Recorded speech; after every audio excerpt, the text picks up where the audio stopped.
চিকিৎসা গ্রহণ করতে পারছেন বেগম খালেদা জিয়া। গুজবে কান না দেওয়ার আহ্বান বিএনপির। যুক্তরাজ্য থেকে আসছে বিশেষজ্ঞ দল, বিদেশে নেয়ার সিদ্ধান্ত মেডিকেল বোর্ডের হাতে। দীর্ঘ 6 বছর যাবৎ আপনারা আমাদেরকে সহযোগিতা করেছেন। ইনশাআল্লাহ আমরা এই যাত্রাও আপনাদের ভালোবাসা, আপনাদের সহযোগিতা এবং আল্লাহ রাব্বুল আলামিনের অশেষ মেহেরবানিতে দেশের মানুষের যে অকৃত্রিম ভালোবাসার প্রতীক, সেটি আজকে প্রমাণিত। ডাক্তাররা যে চিকিৎসা দিচ্ছেন সেই চিকিৎসা সেটি উনি গ্রহণ করতে পারছেন। বিএনপি চেয়ারপারসনের রোগ মুক্তি কামনায় উপদেষ্টা পরিষদে বিশেষ দোয়া। উচ্চ মর্যাদা বিবেচনায় বেগম জিয়াকে ভিভিআইপি মর্যাদার সিদ্ধান্ত। নিরাপত্তা ও যাতায়াতের সুবিধা এবং উচ্চ মর্যাদা বিবেচনায় তাকে রাষ্ট্রের অতি গুরুত্বপূর্ণ ব্যক্তি ভিভিআইপি ঘোষণা করার সিদ্ধান্ত নেওয়া হয়।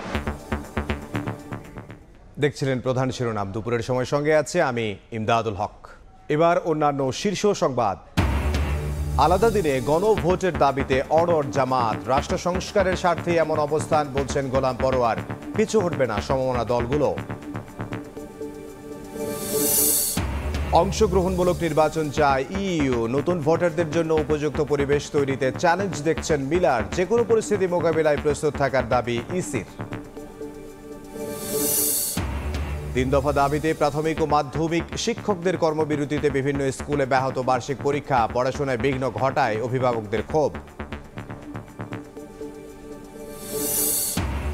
পাওনা পরিশোধ করায় বাংলাদেশে ব্যবসায় আগ্রহী অনেক বিদেশি প্রতিষ্ঠান, জানালেন গভর্নর। বিনিয়োগকারীদের সব সুবিধা নিশ্চিত করেছে সরকার, বললেন অর্থ উপদেষ্টা।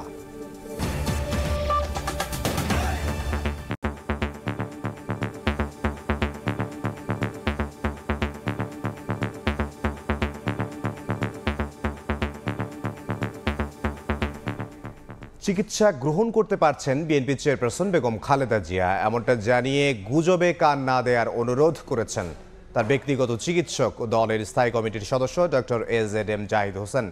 তিনি জানান, চেয়ারপারসনের চিকিৎসায় সহযোগিতা করছে অন্তর্বর্তী সরকার। হাত বাড়িয়েছেন বন্ধু প্রতিম বিভিন্ন দেশও। আজই আসছে যুক্তরাজ্যের বিশেষজ্ঞ চিকিৎসক দল। সব প্রস্তুতি থাকলেও বেগম জিয়াকে বিদেশে নেয়ার সিদ্ধান্ত মেডিকেল বোর্ডের উপর নির্ভর করছে বলে জানিয়েছেন তিনি। 23 নভেম্বর থেকে রাজধানীর এভার কেয়ার হাসপাতালে চিকিৎসাধীন বিএনপি চেয়ারপারসন বেগম খালেদা জিয়া। অবস্থার অবনতি হলে নেওয়া হয় সিসিইউতে। সংকটাপন্ন বিএনপি চেয়ারপারসনের চিকিৎসা তদারকি করছে দেশি বিদেশি বিশেষজ্ঞ চিকিৎসকদের নিয়ে গঠিত মেডিকেল বোর্ড। ইনশাআল্লাহ আমরা এই যাত্রাও আপনাদের ভালোবাসা। বেগম জিয়ার চিকিৎসা সংক্রান্ত সবশেষ খবর জানাতে মঙ্গলবার বেলা 12:30টার দিকে এভার কেয়ার হাসপাতালের সামনে ব্রিফিং করেন বিএনপি চেয়ারপারসনের ব্যক্তিগত চিকিৎসক ও দলের স্থায়ী কমিটির সদস্য ডাক্তার এজেডএম জাহিদ হোসেন। জানান, চিকিৎসা নিতে পারছেন বেগম জিয়া। কোনো গুজবে কান না দেওয়ার অনুরোধ করেন ডাক্তার জাহিদ। আল্লাহর অশেষ মেহেরবানিতে ডাক্তাররা যে চিকিৎসা দিচ্ছেন সেই চিকিৎসা সেটি গ্রহণ করতে পারছেন, অথবা আমরা যদি বলি মেনটেন করছেন। এই সংকটময় মুহূর্তে আপনাদের মাধ্যমে দেশবাসীর কাছে ওনার সুস্থতার জন্য দোয়া চাই। কোনো ধরনের গুজব ছড়ানো এবং গুজবে কান না দেওয়ার জন্য বিনীতভাবে পরিবারের পক্ষ থেকে, দলের পক্ষ থেকে আপনাদেরকে আমরা অনুরোধ করছি। উন্নত চিকিৎসার জন্য বেগম জিয়াকে দেশের বাইরে নেয়ার বিষয়টি নির্ভর করছে বিশেষজ্ঞ চিকিৎসকদের পর্যবেক্ষণ ও পরামর্শের উপর, জানান ডাক্তার জাহিদ। ইউকে থেকে ওনাকে দেখার জন্য বিশেষজ্ঞ আসবেন এবং ওনারা দেখবেন। দেখার পরবর্তীতে ওনাকে যদি ট্রান্সফারেবল হয়, আমাদের যদি ট্রান্সফার করার প্রয়োজন পড়ে মেডিকেল বোর্ড মনে করে, তখনই ওনাকে সেই যথাযথ সময়ে ওনাকে চিকিৎসার জন্য দেশের বাইরে নিয়ে যাওয়া হবে। আমাদের সকল প্রস্তুতি আছে, কিন্তু সর্বোচ্চটা মনে রাখতে হবে যে রোগীর বর্তমান অবস্থা এবং সর্বোপরি মেডিকেল বোর্ডের পরামর্শের বাইরে কোনো কিছু করার সুযোগ এই মুহূর্তে আমাদের নেই। বেগম জিয়ার চিকিৎসার খোঁজ নিতে মঙ্গলবার এভার কেয়ার হাসপাতালের সামনে ভিড় করেন দেশের বিভিন্ন জায়গা থেকে আসা নেতাকর্মীরা। বিএনপি চেয়ারপারসনের সুস্থতা কামনায় দোয়া মোনাজাত করেন অনেকে।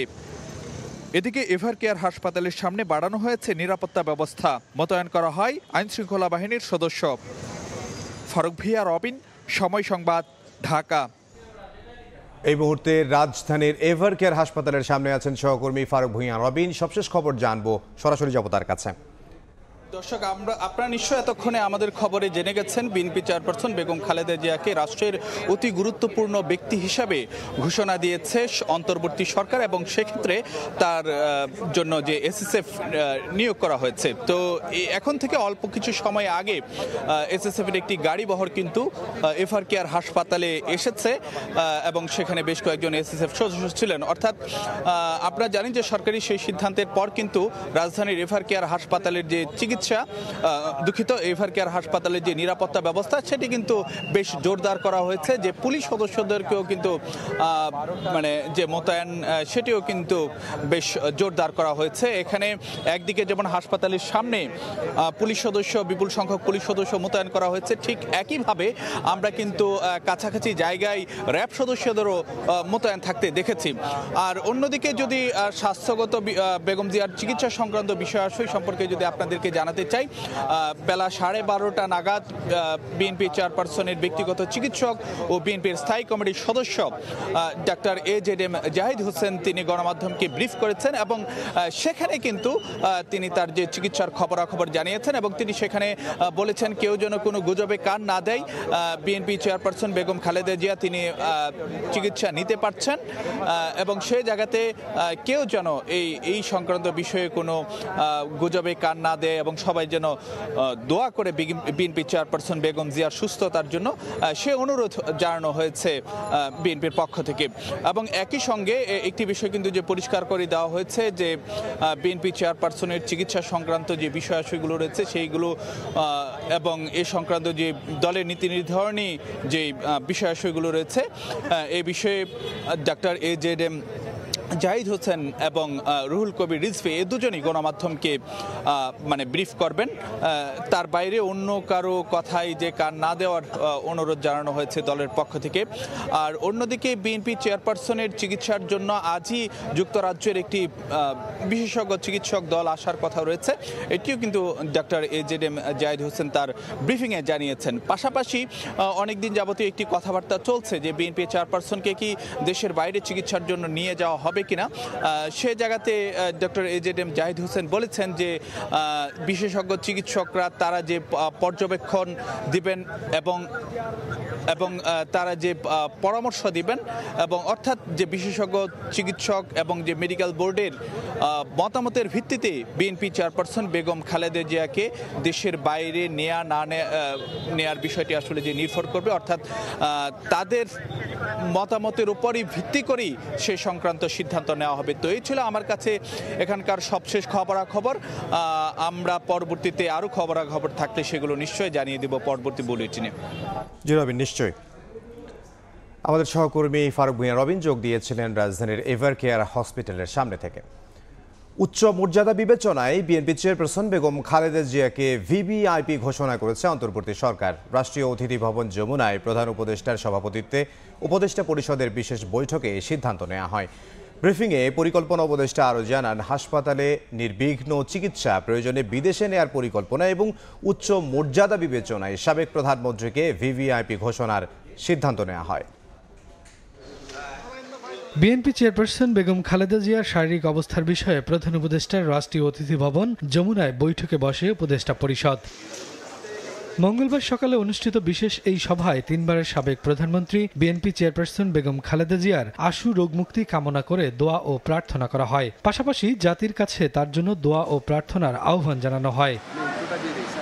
সভা শেষে পরিকল্পনা উপদেষ্টা ওয়াহিদুদ্দিন মাহমুদ সাংবাদিকদের জানান, বেগম জিয়াকে রাষ্ট্রের গুরুত্বপূর্ণ ব্যক্তি হিসেবে ঘোষণার সিদ্ধান্ত নেওয়া হয়েছে। বিষয়টি তার পরিবারকেও অবহিত করা হয়েছে। এতে তাকে ভিভিআইপি নিরাপত্তা দেওয়ার নির্দেশনা প্রদান করা হয়। তার নিরাপত্তা ও যাতায়াতের সুবিধা এবং উচ্চ মর্যাদা বিবেচনায় তাকে রাষ্ট্রের অতি গুরুত্বপূর্ণ ব্যক্তি ভিভিআইপি ঘোষণা করার সিদ্ধান্ত নেওয়া হয়। এছাড়া বিএনপি চেয়ারপারসনের সার্বিক চিকিৎসা ব্যবস্থা ও উন্নত চিকিৎসার জন্য বিদেশে নেওয়া সহ সকল ধরনের পদক্ষেপ গ্রহণ করার সিদ্ধান্ত নেওয়া হয়েছে বলেও জানান পরিকল্পনা উপদেষ্টা। বেগম খালেদা জিয়ার বর্তমান শারীরিক অবস্থা বিবেচনায় হাসপাতালে তার নির্বিঘ্ন চিকিৎসা প্রয়োজনে উন্নত চিকিৎসার জন্য বিদেশে নিয়ে যাওয়ার পরিকল্পনা অবিলম্বে কার্যকরের জন্য সংশ্লিষ্ট সকল সংস্থাকে নির্দেশনা প্রদান করা হয়। বিশেষ নিরাপত্তা বাহিনী আইন 2021 অনুযায়ী অতি গুরুত্বপূর্ণ ব্যক্তিদের নিরাপত্তা বিধান করা এই বাহিনীর অর্থাৎ এসএসএফ এর দায়িত্ব। তাই প্রধান উপদেষ্টা ও রাষ্ট্রপতির ন্যায় বেগম জিয়ার সার্বিক নিরাপত্তা নিশ্চিতে এসএসএফ নিয়োজিত থাকবে এবং তার নিরাপত্তার বিঘ্ন ঘটাইতে পারে এইরূপ গোয়েন্দা তথ্য সংগ্রহ ও আদান প্রদান করিবে এবং তাহাদিকে দৈহিক নিরাপত্তা প্রদানের জন্য প্রয়োজনীয় সকল ব্যবস্থা গ্রহণ করবে। শফিকুজ্জামান রুবেল, সময় সংবাদ, ঢাকা। তারেক রহমানের দেশে আসার সুনির্দিষ্ট কোনো তথ্য মন্ত্রণালয়ের কাছে নেই বলে জানিয়েছেন পররাষ্ট্র উপদেষ্টা তৌহিদ হোসেন। দুপুরে সাংবাদিকদের তিনি বলেন, এখনও ট্রাভেল পাসের জন্য আবেদন করেননি বিএনপির ভারপ্রাপ্ত চেয়ারম্যান। তিনি চাইলেই দ্রুত ইস্যু করা হবে। যদি প্রয়োজন ডাক্তাররা বললে তখন তো নিয়ে যাওয়া হবে। কতক্ষণ সময় লাগতে পারে আপনাদের কনফার্ম করতে? না, এটা তো আমরা কনফার্ম হবো না। এটা তো ওই ওনার আত্মীয় স্বজন এবং পার্টির লোকেরা কনফার্ম করবে বাইরে নিয়ে যাওয়া হচ্ছে কিনা। অ্যারেঞ্জমেন্ট আছে। তার মানে তারেক রহমানের আশা নিয়ে কোনো সুনির্দিষ্ট তথ্য নাই? না, কোনো সুনির্দিষ্ট তথ্য নেই। বেগম খালেদা জিয়ার অসুস্থতার কঠিন সময়ে জনগণের ঐক্য, সহমর্মিতা ও সংহতির জন্য কৃতজ্ঞতা প্রকাশ করেছেন বিএনপির ভারপ্রাপ্ত চেয়ারম্যান তারেক রহমান। বাংলাদেশ সময় সকাল 10টায় দেয়া ফেসবুক পোস্টে তিনি লিখেছেন, বিএনপি চেয়ারপারসনের সুস্থতার জন্য বিভিন্ন দেশের নেতৃবৃন্দ, কূটনীতিক ও শুভাকাঙ্ক্ষীদের শুভকামনা এবং দেশের মানুষের ভালোবাসা ও দোয়া গভীরভাবে তাকে স্পর্শ করেছে।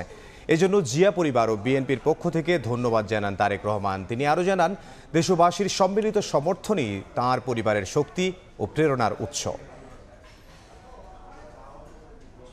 এদিকে বেগম খালেদা জিয়ার রোগ মুক্তি কামনায় দেশের বিভিন্ন স্থানে দোয়ার আয়োজন করা হয়েছে। সকালে ঝালকাঠির কাঁঠালিয়ায় তালগাছিয়া মাদ্রাসা মাঠে ছাত্রদলের উদ্যোগে আয়োজন করা হয় দোয়া মাহফিলের। এ সময় বেগম জিয়ার সুস্থতা ও দীর্ঘায়ু কামনা করেন তারা।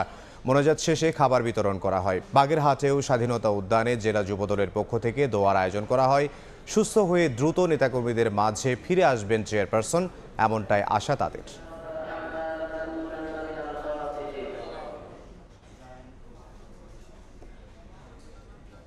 দেশে কারো নিরাপত্তা ঝুঁকি নেই বলে জানিয়েছেন স্বরাষ্ট্র উপদেষ্টা জাহাঙ্গীর আলম চৌধুরী। আইন শৃঙ্খলা সংক্রান্ত কোর কমিটির বৈঠক শেষে তিনি একথা বলেন। বাংলাদেশে কারো কোনো নিরাপত্তার কোনো শঙ্কা নেই। আমরা সবার জন্যই প্রস্তুত। স্বরাষ্ট্র মন্ত্রণালয় সবার জন্য প্রস্তুত আছে এবং স্পেশালি যাদের জন্য দরকার তাদের জন্য স্পেশাল যেটা দেওয়ার দরকার ওইটার জন্য আমরা প্রস্তুত আছি। ইলেকশনের সময় আমাদের ক্ষেত্রে ধরেন যে সীমান্ত দিয়ে যেন কেউ আবার ইন্ট্রুডার যেন ঢুকতে না পারে, এইগুলির ক্ষেত্রেই মেইনলি আলোচনা হয়েছে। জাতীয় নির্বাচনের আগে গণভোট দাবিতে আবারও রাজপথে জামাত সহ 8 দল। সংস্কারের স্বার্থে এই অবস্থানে অনড় থাকার কথা জানিয়ে জামাতের সেক্রেটারি জেনারেল জানিয়েছেন, দাবি থেকে পিছু হটবে না সমমনা দলগুলো। শফিক মুন্সি রিপোর্ট। জাতীয় নির্বাচনের আগে গণভোট সহ 5 দাবিতে গত সেপ্টেম্বর থেকে সমমনা 8 দলকে নিয়ে রাজপথে সরব বাংলাদেশ জামায়াত ইসলামী।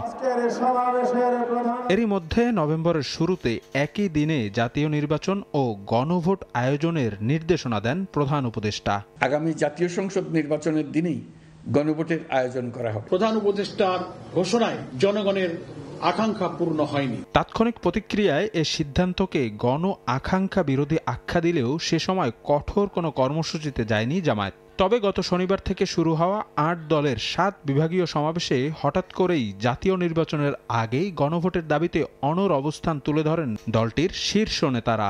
সরকারের তৈরি করা গেজেট, এটা তো ওহির বাণী, কোরআনের বাণী না, এটা আপনারা কারো পরামর্শে করেছেন। এই গেজেটকে পরিবর্তন করতে হবে। সময় সংবাদকে দলটির সেক্রেটারি জেনারেল মিয়া গোলাম পরোয়ার জানান, আলাদা দিনে গণভোট ও জাতীয় নির্বাচনের দাবি থেকে কখনোই পিছপা হননি তারা। রাষ্ট্র সংস্কারের স্বার্থেই এমন অনড় অবস্থান। ক্ষমতার কেন্দ্রে গিয়ে কেউ যেন কর্তৃত্ববাদী না হয়, এভাবেই আমরা যে সংবিধানের সংস্কারগুলো করছি, রাষ্ট্রীয় কাঠামোটা, এটা পাবলিককে বোঝানোর প্রয়োজন ছিল এবং সেটা জাতীয় নির্বাচনের আগে এটা বুঝাইতে হবে এবং তার আগে ভোট হতে হবে। জনগণ বুঝে শুনে হাতে ভোট দেবে, যারা না হাতে দিতে চাবে তারা দেবে। গণ আকাঙ্ক্ষা অনুযায়ী জাতীয় নির্বাচনের পূর্বে গণভোট অনুষ্ঠানের দাবি ছিল জামাত ইসলামীর এবং আমরা একই সঙ্গে আন্দোলনরত অভিন্ন কর্মসূচিতে যে 8 দল তাদের। সমমনা দলগুলোকে সঙ্গে নিয়ে গণভোটের বিষয়ে নিজেদের অবস্থান ধরে রাখার কথাও জানান জামায়াত সেক্রেটারি। প্রধান উপদেষ্টার ভাষণ, গেজেট, ইভেন জুলাই সনদের যে আদেশ জারি হলো, সব জায়গাতেই একই দিনে গণভোটের বিধান রাখা হয়েছে। আমরা 8 দল একথা এখনও বলে যাচ্ছি যে এটা না করার কারণে যে সংশয়, যে সংকট তৈরি হলো, এটা সরকারকে দূর করতে হবে। এই আন্দোলন এই দাবি থেকে সরে যায়নি। আমরা এখনও বলতে থাকব যে আপনি সুযোগ আছে, আপনি গণভোট আগে দেন। দাবি পূরণ না হওয়া পর্যন্ত রাজপথে থাকার হুঁশিয়ারি এই জামায়াত নেতার। শফিক মুন্সি, সময় সংবাদ, ঢাকা। সুষ্ঠু ও অংশগ্রহণমূলক নির্বাচন দেখতে চায় ইউরোপীয় ইউনিয়ন। নির্বাচনে নতুন ভোটারদের স্বতঃস্ফূর্তভাবে কেন্দ্রে নেয়াকে অন্যতম বড় চ্যালেঞ্জ মনে করছে ইইউ। নির্বাচন ভবনে বৈঠক শেষে ব্রিফিংয়ে এসব কথা জানান ইউরোপীয় ইউনিয়নের রাষ্ট্রদূত মাইকেল মিলার। তিনি বলেন, নতুন ভোটারদের কেন্দ্রে নিয়ে যাওয়ার মতো উপযুক্ত পরিবেশ তৈরি করা এখন কমিশনের বড় দায়িত্ব। জুলাই সনদ বাস্তবায়নে গণভোট আয়োজনকে ইতিবাচক হিসেবে দেখছে ইউরোপীয় ইউনিয়ন। নির্বাচন নিয়ে ইসির চলমান প্রস্তুতি সন্তোষজনক বলেও জানান ইইউ রাষ্ট্রদূত। বৈঠকে সিইসির পক্ষ থেকে জানানো হয়, সব ধরনের পরিস্থিতি মোকাবিলায় কমিশন সম্পূর্ণ প্রস্তুত।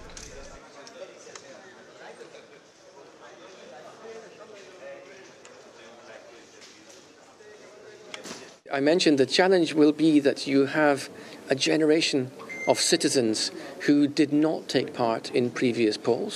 The Commission is ready for the holding of elections which will combine not only the popular vote but also, of course, the referendum on the July Charter. We will continue to support the holding of the first democratic election. The European Union is preparing to deploy a very large election observer mission, and how do you ensure that the elections are smooth and participatory? That's what we want to see. অন্তর্বর্তী সরকার গঠন ও শপথের বৈধতা challenge করে করা আবেদনের শুনানি বুধবার পর্যন্ত মুলতবি করেছেন সর্বোচ্চ আদালত। মঙ্গলবার প্রধান বিচারপতি ডক্টর সৈয়দ রেফাত আহমেদের নেতৃত্বাধীন 7 সদস্যের পূর্ণাঙ্গ আপিল বেঞ্চে আপিলের অনুমতি চেয়ে করা আবেদনের উপর শুনানি হয়। এদিন শুনানি করেন আইনজীবী ডক্টর শরীফ ভূঁইয়া, শিশির মনির ও ব্যারিস্টার রুহুল কুদ্দুস কাজল। 3 আইনজীবী অন্তর্বর্তী সরকারের বৈধতা চ্যালেঞ্জ করে করা আবেদন খারিজ করে দেওয়ার আবেদন জানান। গত বছরের ডিসেম্বরে হাইকোর্টে রিট করা হয়। রিট খারিজ করে হাইকোর্ট বলেন, দেশের জনগণ বৈধতা দেয়ায় অন্তর্বর্তী সরকার নিয়ে কেউ প্রশ্ন তুলতে পারবে না। পরে আপিল করার অনুমতি চেয়ে আবেদন করা হয়। এদিকে সংবিধানের 15 সংশোধনীর হাইকোর্টের রায়ের বিরুদ্ধে আপিল শুনানি কাল পর্যন্ত মুলতবি করেছেন আপিল বিভাগ। মামলায় পক্ষভুক্ত হয়েছেন বিএনপি মহাসচিব মির্জা ফখরুল ইসলাম আলমগীর।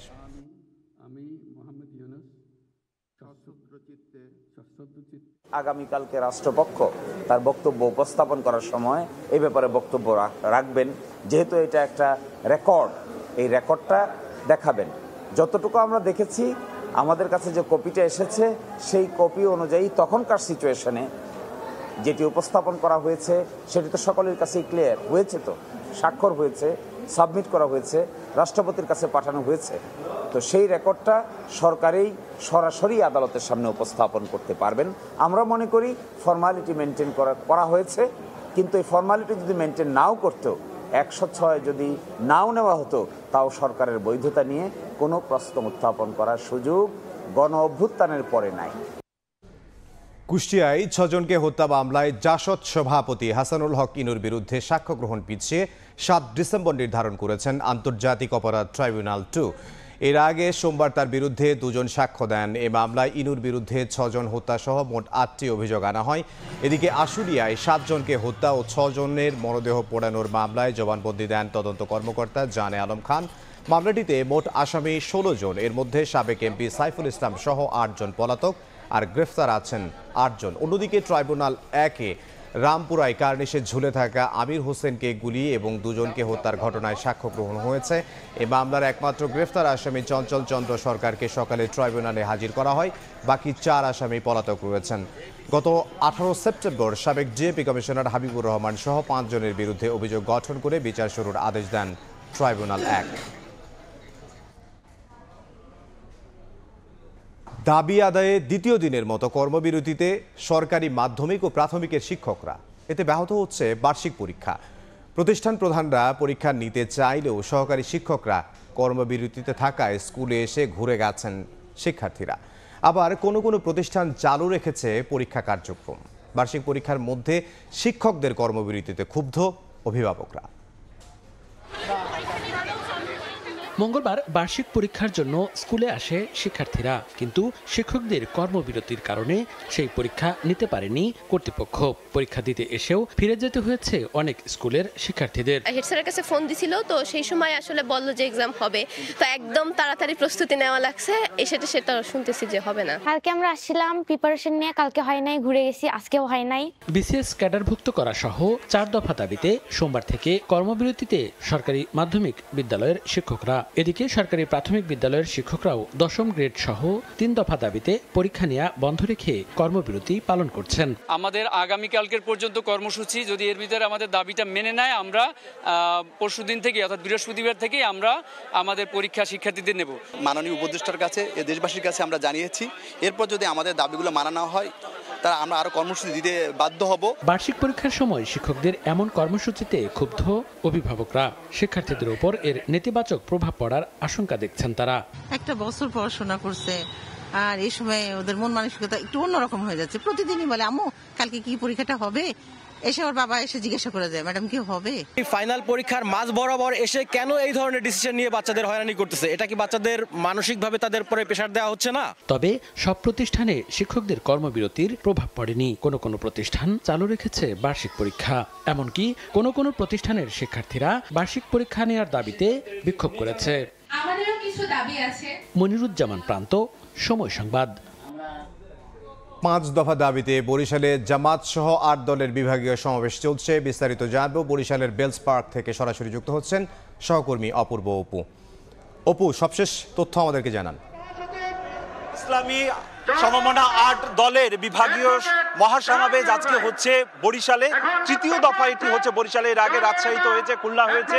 দুপুর 2টায় নির্ধারিত সময় ছিল এবং ঠিক 2টাতেই এই সমাবেশ আনুষ্ঠানিকভাবে শুরু হয়ে গিয়েছে। এর মধ্যে কেন্দ্রীয় নেতারা বাংলাদেশ জামায়াতে ইসলামী, ইসলামী আন্দোলন বাংলাদেশ, খেলাফত মজলিসের সহ সমমনা ইসলামী 8টি দলের কেন্দ্রীয় নেতারা এর মধ্যে মঞ্চে তারা আসন গ্রহণ করে ফেলেছেন এবং মঞ্চের সামনে হাজার হাজার নেতাকর্মীরা, আয়োজকদের পক্ষ থেকে বলা হয়েছে যে প্রায় 5 লাখ নেতাকর্মীরা আজকে তারা এখানে জড়ো করতে সক্ষম হয়েছেন।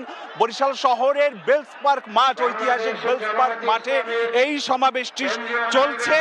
আয়োজকরা বলছেন যে সকাল থেকেই এই সমাবেশে কেউ লঞ্চে করে, কেউ বাসে করে, মানে যে যেভাবে পেরেছে এই সমাবেশে তারা এসে যোগ দিয়েছে এবং 5 দফা দাবিতে, অর্থাৎ জুলাই সনদের আইনি ভিত্তি, জাতীয় নির্বাচনের আগে গণভোট, লেভেল প্লেইং ফিল্ড, পিআর পদ্ধতি এবং তারা বলছেন যে 24-এর গণহত্যার অভিযোগে 14 দল সহ আওয়ামী লীগের দোসরদের বিচার, এই 5টি দাবিকে ঘিরেই তারা দেশের 7টি বিভাগীয় শহরে সমমনা ইসলামী 8টি দল তারা বিভাগীয় সমাবেশ করছে এবং 3য় দফায় আজকে হচ্ছে বরিশালে।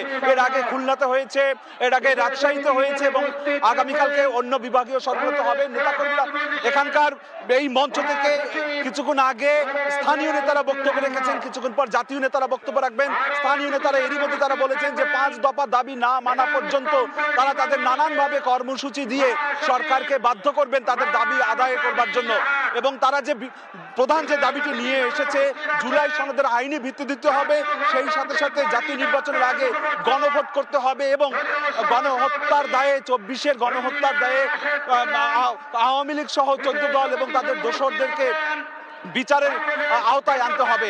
আজকের এই সমাবেশে যেটি জানানো হয়েছে যে জামায়াতের নায়েবে আমির অধ্যাপক মুজিবুর রহমানের সভাপতিত্বে এখানে প্রধান অতিথি হিসেবে উপস্থিত আছেন বাংলাদেশ ইসলামী আন্দোলন বাংলাদেশের আমির মুফতি সৈয়দ মোহাম্মদ রেজাউল করিম। এছাড়াও বক্তব্য রাখবেন বাংলাদেশ খেলাফত মজলিসের মহাসচিব মাওলানা জালালউদ্দিন নিজামে ইসলাম পার্টির আমির অধ্যক্ষ মাওলানা সরওয়ার কামাল আজিজি সহ অন্যান্য কেন্দ্রীয় নেতারা কিন্তু এরই মধ্যে এই মঞ্চে এসে তারা আসন গ্রহণ করেছেন। তারা মঞ্চে বক্তব্য রাখা শুরু করবেন কিছুক্ষণ পর। জাতীয় নেতারা তারা বিকেলের মধ্যে এই সমাবেশটি শেষ হবে। তারা বলছেন যে লাখো নেতাকর্মীদের এই সমাবেশের মধ্য দিয়ে তারা সরকারকে যে 5 দফা দাবি তুলে ধরেছেন সেটি তারা আদায় করে ছাড়বেন। আমার কাছে সবশেষ দুপুর পর্যন্ত বরিশালের বিভাগীয় মহাসমাবেশের এতটুকু খবর ছিল। বরিশাল থেকে সহকর্মী অপূর্ব। এ যেন ঘরের শত্রু বিভীষণ। গ্রামের গরিব ঘরের ছেলেকে নিজের প্রতিষ্ঠানে কর্মচারীর কাজ দিয়ে শেষমেশ তার হাতেই খুন হলো নিজের ছেলে। মুক্তিপণের 5 কোটি টাকা হাতানোর জন্য দোকান মালিকের 13 বছর বয়সী ছেলে আতিককে অপহরণের পর হত্যা করে কর্মচারী তারেক। রাজধানীতে সম্প্রতি ঘটে এই খুনের অভিযোগ পাওয়ার 24 ঘন্টার মাথায় র্যাবের জালে ধরা পড়ে হত্যায় জড়িত বিরিয়ানি দোকানের কর্মচারী তারেক। মাসুদুর রহমানের রিপোর্ট। 14 নভেম্বর রাত 8টা রাজধানীর আজিজ সুপার মার্কেটের মুসলিম বিরিয়ানিতে তেহারি খেতে যায় মালিকের ছেলে আতিক হাসান। কথা ছিল খাওয়া শেষে বাসায় ফিরবে আতিক, কিন্তু সেই থেকে নিখোঁজ আতিক। একমাত্র ছেলেকে খুঁজে না পেয়ে দিশেহারা বাবা বাবুল হোসেন পুরো এলাকা তন্ন করে ঘুরে ঘেটে দেখেছেন সিসিটিভি ফুটেজ, তারপরও খোঁজ মেলেনি আতিকের। থানা পুলিশ, গোয়েন্দা পুলিশের দ্বারে দ্বারে ঘুরে অবশেষে দ্বারস্থ হন র্যাবের, দেন লিখিত অভিযোগ। নিখোঁজ হওয়ার পর আমরা রাত্রে গেলাম শাহবাগ থানায় জিডি করার জন্য। র্যাবের অফিসে 3টা বাজে র্যাবে কার্যক্রম চালাইলো। এর মাঝে ঘটনার নতুন মোড় নেয়। র্যাবের সঙ্গে যোগাযোগের আগেই 5 কোটি টাকার বিনিময়ে ছেলেকে ফিরিয়ে দেওয়ার আশ্বাস আসে বিভিন্ন ফোন থেকে। পরে দেখা যায় ফোন নম্বরগুলো ছিল একাধিক রিকশা চালক। কয়েকজন রিকশা চালককে আটকের পরও খোঁজ মেলেনি আতিকের। 5 কোটি টাকা থেকে মুক্তিপণ নামে 5 লাখে। পরে মুক্তিপণের টাকা নিয়ে আসামি ধরতে ফাঁদ পাতে র্যাব। উত্তরা পল্লবী একাধিক জায়গায় অভিযানের পর কারওয়ান বাজারে সন্ধান মেলে অপহরণকারীর। বেরিয়ে আসে থলের বেড়াল। দেখা যায় অপহরণকারী নিখোঁজ আতিকের বাবারই দোকানের কর্মচারী তারেক। পরিকল্পনা মতো 14 নভেম্বর আতিককে ঘুরতে যাওয়ার কথা বলে নেওয়া হয় দিয়াবাড়িতে। সেখানে গিয়ে ঘটে আরেক নাটকীয়তা। তারেক ও আতিক পরে ছিনতাইকারীর কবলে। সর্বস্ব লুটে নেওয়ার পরও আতিককে নিয়ে বাসায় ফিরতে চান না তারেক। এবার তারেককে সন্দেহ করে আতিক। পরে আতিককে গলায় শার্ট পেঁচিয়ে শ্বাসরোধ করে হত্যা করে তারেক। মৃত্যু নিশ্চিত করে খালের ভেতর মরদেহ ফেলে ফিরে আসে সে। এখানেই শেষ নয়, হত্যার পর এবার নতুন নাটক শুরু করে তারেক। আতিকের পরিবারের সঙ্গে মিলে খোঁজা শুরু করে তারেক। একই সঙ্গে মুক্তিপণ আদায়ের চেষ্টাও চালাতে থাকে সে। বিভিন্ন রিকশায় ঘুরে ঘুরে রিকশা চালকদের ফোন দিয়ে ভিন্ন কণ্ঠে আতিকের বাবাকে ফোন করে মুক্তিপণ চায় তারেক। তবে শেষ রক্ষা হয়নি, ধরা পড়ে র্যাবের জালে। বিভিন্ন রিকশায় ওঠে এবং রিকশাওয়ালাদের ফোন ব্যবহার করে ভিকটিমের পিতাকে ফোন দেয় এবং মুক্তিপণ চায়। এই মুক্তিপণ দাবি করে করে তাকে বোঝানোর চেষ্টা করে যে ভিকটিম এখনো বেঁচে আছে। তারেক ছাড়াও 2 ছিনতাইকারীকে গ্রেফতার করে র্যাব, কিন্তু এখন পর্যন্ত হত্যার সঙ্গে ছিনতাইকারীদের সম্পৃক্ততা পাওয়া যায়নি। এদিকে তারেক একাই অপহরণ ও হত্যা করেছে বলে আদালতে জবানবন্দি দিয়েছেন। মাসুদুর রহমান, সময় সংবাদ, ঢাকা। দেশপ্রেমে উদ্বুদ্ধ হয়ে যে কোনো চ্যালেঞ্জ গ্রহণে ক্যাডেটদের প্রস্তুত থাকার আহ্বান জানিয়েছেন সেনাপ্রধান জেনারেল ওয়াকারুজ্জামান। চট্টগ্রামে বাংলাদেশ মিলিটারি একাডেমিতে আয়োজিত শীতকালীন রাষ্ট্রপতি কুচকাওয়াজে অংশ নিয়ে কথা বলেন তিনি। অনুষ্ঠানে 204 জন নবীন সেনা অফিসার কমিশন লাভ করেন। শেখত চিপুর ছবিতে বিস্তারিত জানাচ্ছেন ফেরদৌস লিপি। দীর্ঘ 3 বছরের কঠোর অনুশীলনের পর কমিশন প্রাপ্তি, সেই খুশিতে বাঁধ ভাঙা উচ্ছ্বাস নবীন সেনা অফিসারদের। মঙ্গলবার সকালে চট্টগ্রামে বাংলাদেশ মিলিটারি একাডেমিতে অনুষ্ঠিত হয় শীতকালীন রাষ্ট্রপতি কুচকাওয়াজ। এতে প্রধান অতিথি ছিলেন সেনা প্রধান জেনারেল ওয়াকারুজ্জামান। সালাম গ্রহণ ও কুচকাওয়াজ পরিদর্শন শেষে নবীন ক্যাডেটদের শুভেচ্ছা জানান তিনি। তোমাদেরকে যে কোনো ধরনের চ্যালেঞ্জ গ্রহণের জন্য সর্বদা প্রস্তুত থাকতে হবে।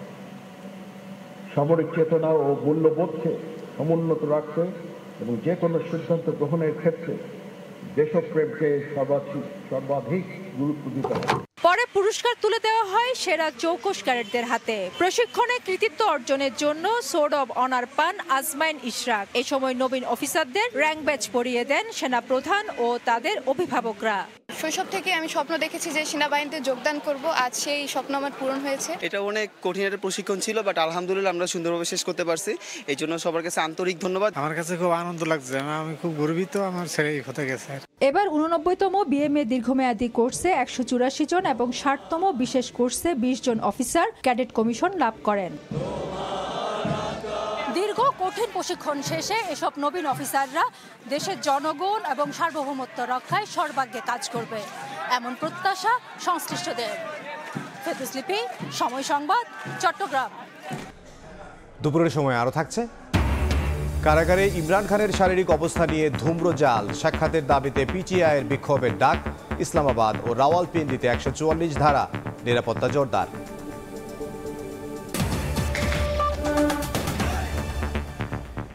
সরকারের সামাজিক সুরক্ষা কর্মসূচির সুবিধা নিতে 10,000 টাকা পর্যন্ত ঘুষ দিতে হচ্ছে ক্ষুদ্র নৃগোষ্ঠীর জনগণকে।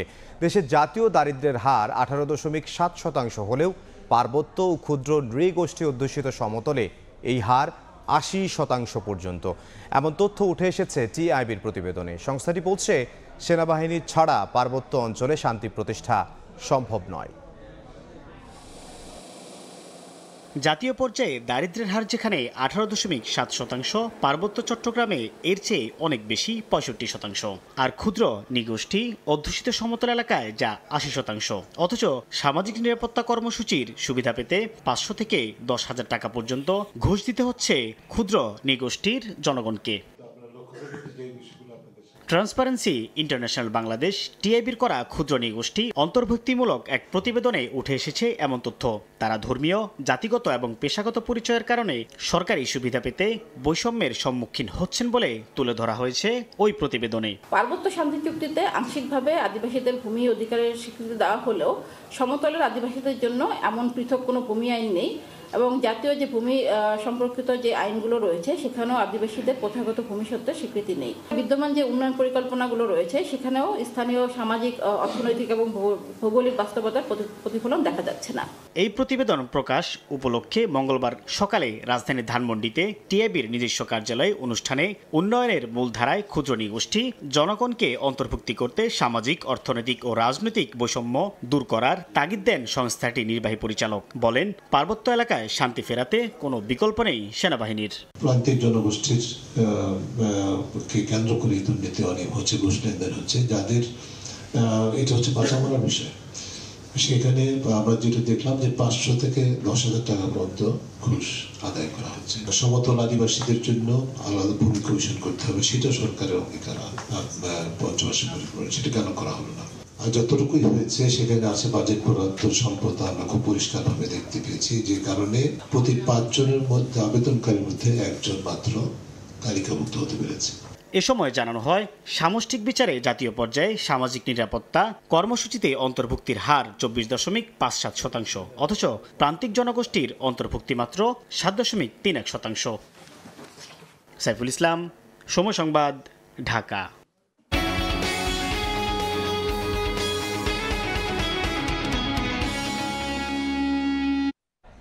বিদেশি অনেক প্রতিষ্ঠানের পাওনা পরিশোধ করায় বহির্বিশ্বে ভাবমূর্তি উজ্জ্বল হয়েছে বাংলাদেশের। এতে ব্যবসা পরিচালনায় আগ্রহী অনেক বহুজাতিক প্রতিষ্ঠান যুক্তরাষ্ট্র সফরকালে এমনটাই জানিয়েছেন বাংলাদেশ ব্যাংকের গভর্নর।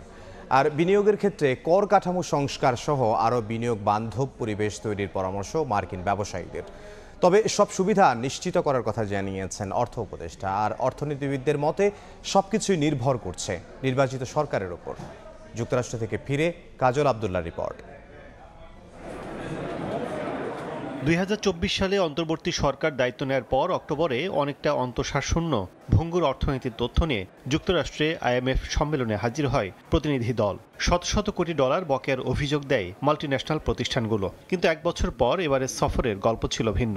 অনেক প্রতিষ্ঠানের $4 বিলিয়ন পরিশোধ করায় বাংলাদেশের সঙ্গে আর্থিক কারবারে আস্থা বাড়ছে বলে জানান বাংলাদেশ ব্যাংকের গভর্নর আহসান এইচ মনসুর।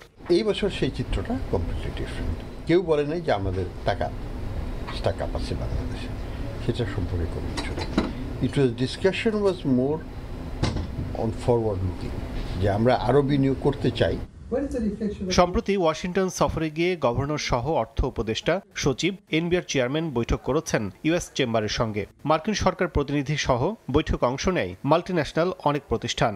সংস্কার ও পরিবর্তনশীল অর্থনীতির তথ্যে বিনিয়োগে ইতিবাচক মার্কিন ব্যবসায়ীরা বিনিয়োগের ক্ষেত্রে তাদের পর্যবেক্ষণ তুলে ধরেন অর্থ উপদেষ্টা। ডাবল ট্যাক্সেশনের প্রবলেম আছে তাদের, কিছু কিছু জায়গায় ওরা বলেছে যে কিছু ট্যাক্স একটু হাই, বিশেষ করে যে কার্বনের ড্রিঙ্কের জন্য একটু বেশি হাই। আমরা চেষ্টা করব এখন থেকে যেটা, যাতে কেউ কমপ্লেন না করে।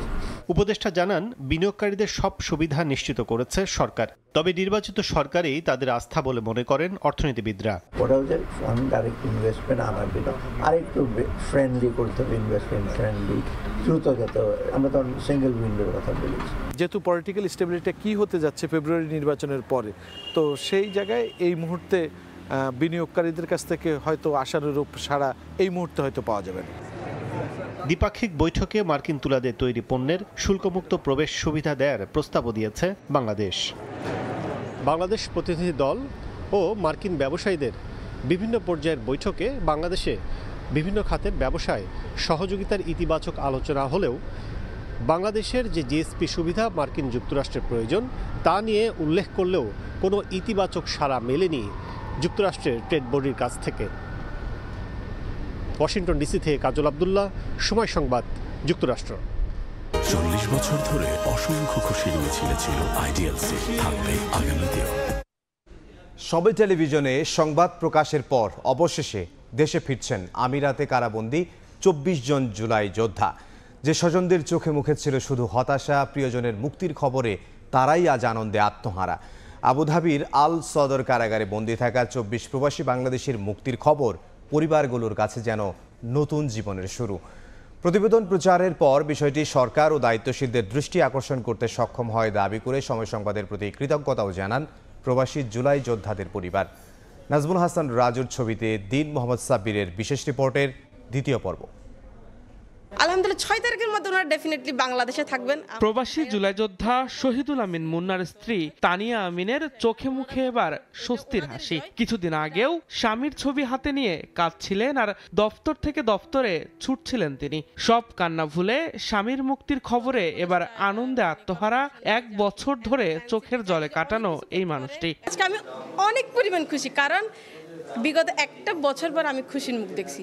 আমার চোখ থেকে টোটালি পানি সরে গেছে। সংযুক্ত আরব আমিরাতে জুলাই গণ অভ্যুত্থানের প্রতি সংহতি জানিয়ে আন্দোলনের কারণে যাবজ্জীবন সাজা হয় কয়েকশো প্রবাসী বাংলাদেশের। পরে 3 দফায় প্রায় 200 জনকে দেশে ফেরানো হলেও আবুধাবি আল সদর কারাগারে বন্দী ছিলেন আরও 25 জন। তাদের মুক্তি বা দেশে ফেরানোর বিষয়ে 1 বছরেও অগ্রগতি না হওয়ায় তা নিয়ে সংবাদ প্রচার করে সময় টেলিভিশন। পরে বিষয়টি নিয়ে দায়িত্বশীলরা নড়ে চড়ে বসলে 2 মাসের মধ্যেই বাকিদেরও মুক্তির খবর আসে। প্রবাসে বন্দী স্বজনদের মুক্তির খবরে এখন আনন্দে আপ্লুত পরিবারগুলো। প্রিয়জনদের ফেরার খবরে ম্লান হয়েছে স্বজনদের রাজ্যের হতাশা। 1 বছর আমাদের অনেক ঘোরাঘুরির পরে বিভিন্ন দপ্তরে আমাদের বাইরে মুক্তি পাচ্ছে, সেই সংবাদ শোনার পরে আমরা অত্যন্ত আনন্দিত। আলহামদুলিল্লাহ সবাই, আমাদের পরিবার বলেন, আমাদের বন্ধু 24টা পরিবার বলেন, সবাই আলহামদুলিল্লাহ খুশি। প্রতিবেদন প্রচারের পর বিষয়টি সরকার ও দায়িত্বশীলদের দৃষ্টি আকর্ষণ করতে সক্ষম হয় দাবি করে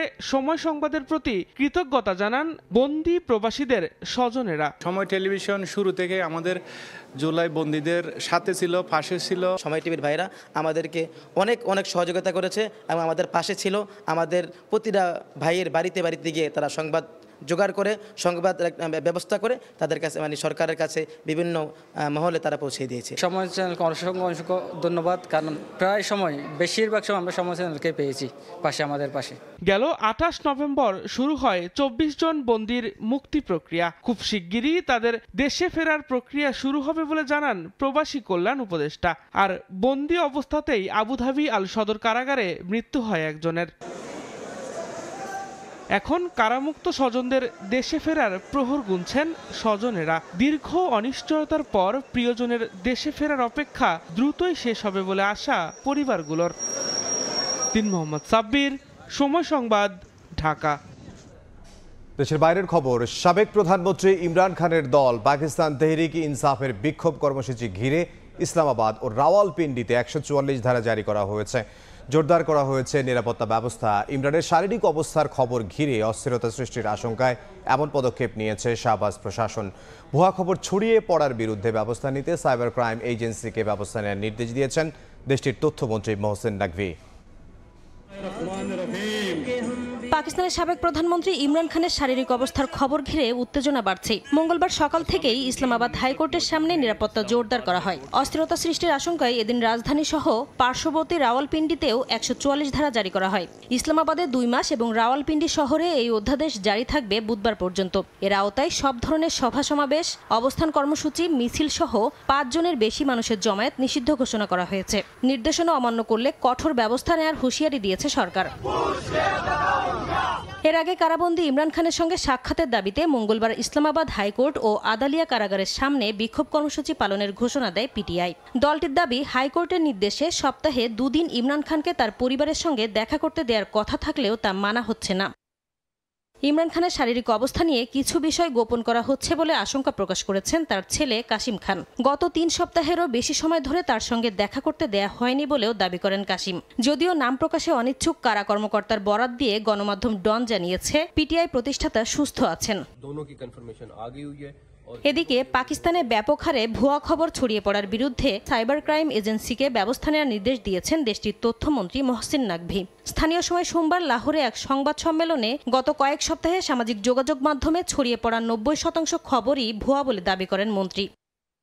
নাসরিন রুমি, সময় সংবাদ। ঘূর্ণিঝড়ের প্রভাবে সৃষ্ট বন্যায় বিপর্যস্ত এশিয়ার বিভিন্ন দেশ। গত কয়েক দিনের টানা বৃষ্টিতে বন্যার কবলে ইন্দোনেশিয়া, শ্রীলঙ্কা, থাইল্যান্ড ও মালয়েশিয়ার বিস্তীর্ণ অঞ্চল। ভয়াবহ দুর্যোগে ইন্দোনেশিয়ায় প্রাণ হারিয়েছেন 604 জন, এখনও নিখোঁজ অন্তত 464 জন। এদিকে শ্রীলঙ্কায় চলমান বন্যায় আন্তর্জাতিক সহায়তার আহ্বানে সাড়া দিয়ে উদ্ধারকারী দল পাঠিয়েছে বাংলাদেশ, ভারত, পাকিস্তান ও জাপান। দেশটিতে প্রাণহানি বেড়ে দাঁড়িয়েছে 335 জনে। বন্যায় ইন্দোনেশিয়ার পশ্চিম সুমাত্রা প্রদেশে মারা গেছেন শত শত মানুষ, নিখোঁজ রয়েছেন অনেকে। বন্যা ও ভূমিধসের কারণে কাদা আর আবর্জনার স্তূপ মারিয়ে হতাহতদের খোঁজার কাজ অব্যাহত রেখেছে উদ্ধারকারী দল। এরই মধ্যে দুর্গত এলাকা পরিদর্শন করেছেন দেশটির প্রেসিডেন্ট প্রাবোও সুবিয়ান্তো। বিচ্ছিন্ন গ্রামগুলোতে হেলিকপ্টার যোগে ত্রাণ সহায়তা পৌঁছানোর কথাও জানান তিনি। দেশটির দুর্যোগ ব্যবস্থাপনা সংস্থা বলছে ভয়াবহ এই বন্যায় 28,000-এর বেশি বাড়িঘর পানিতে তলিয়ে গেছে। এতে ক্ষতিগ্রস্ত হয়েছেন 14 লাখ মানুষ। ঘূর্ণিঝড়ের কারণে শ্রীলঙ্কায় ভয়াবহ বন্যায় তলিয়ে গেছে দেশটির দক্ষিণ পশ্চিমাঞ্চল। প্রাণ হারিয়েছেন বহু মানুষ। গ্রামের পর গ্রাম পানির নিচে থাকায় বাসিন্দাদের সরিয়ে নেওয়া হচ্ছে নিরাপদ স্থানে। বন্যার ভয়াবহতায় দেশটিতে জরুরি অবস্থা জারি করেছে সরকার। এদিকে শ্রীলঙ্কা সরকারের আন্তর্জাতিক সহায়তার আহ্বানে সাড়া দিয়ে এরই মধ্যে বাংলাদেশ, ভারত, পাকিস্তান ও জাপানের উদ্ধারকারী দল দেশটিতে পৌঁছেছে। থাইল্যান্ডে চলমান বন্যায় হতাহত হয়েছেন অনেকে। দেশটির সংখ্যা প্রদেশে পানি, বিদ্যুৎ বিচ্ছিন্ন থাকায় 76,000-এর বেশি শিক্ষার্থী স্কুলে ফিরতে পারছে না বলে জানিয়েছে সেভ দ্য চিলড্রেন। এদিকে সরকারের ত্রাণ ব্যবস্থাপনা নিয়েও বাড়ছে জন অসন্তোষ।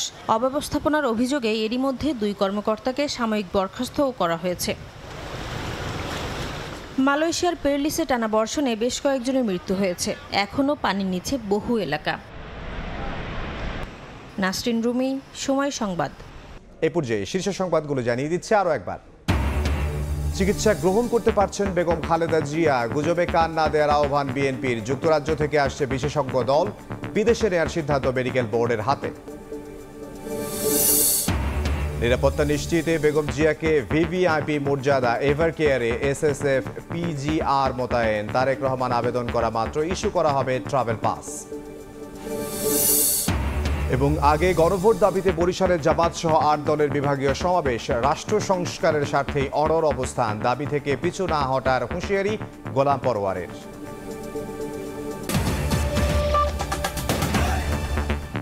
এ ছিল দুপুরের সময়। এরপর বিকেল 3টার সময় সংবাদ নিয়ে ফিরছি কিছুক্ষণ পর। সঙ্গে থাকুন সময়।